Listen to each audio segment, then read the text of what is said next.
1.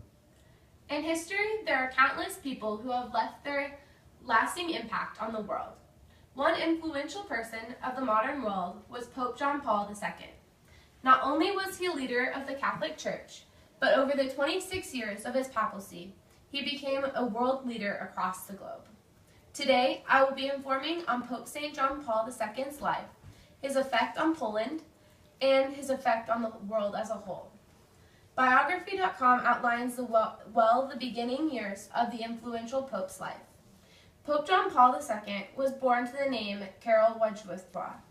On the 18th of May in 1920, he was born in Poland.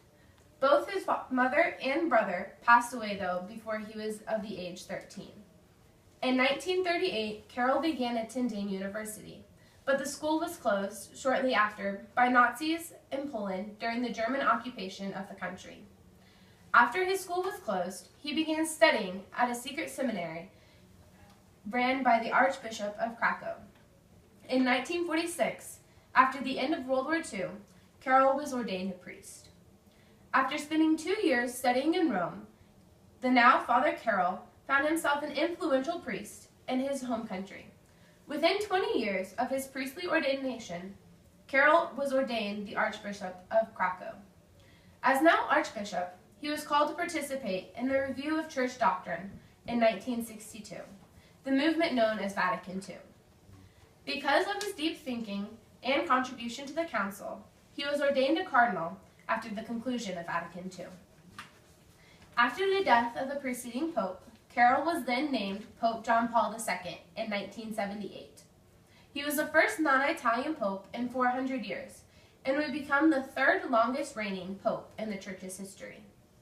While Pope John Paul II led the world by storm, his one true love remained the country of his birth. Pope St. John Paul II influenced the fall of communism in his homeland Poland. He visited in 1983 and gave a speech at Jasna Góra Monastery on June 18th, which is recorded and considered in the book Speeches That Changed the World. This speech is considered vital in the movement that eventually overthrew the communist government. In 2002, the aging pope made one last trip to his beloved home country, which was recorded by Caroline Bigazzi in her biography of the Pope, Pope John Paul II, An Intimate Life. Here he expressed his deep devotion to the Virgin Mary at her grotto, where to her he offered a moving prayer for the poor in Polish church as a goodbye to Poland. While his effect on Poland was noble, John Paul is much more famous for the lasting impression he gave to the people over the entire globe. Pigazzi also touches on how the now saint became a pope to remember. In his 26-year papacy, John Paul gave over 2,378 speeches around the world.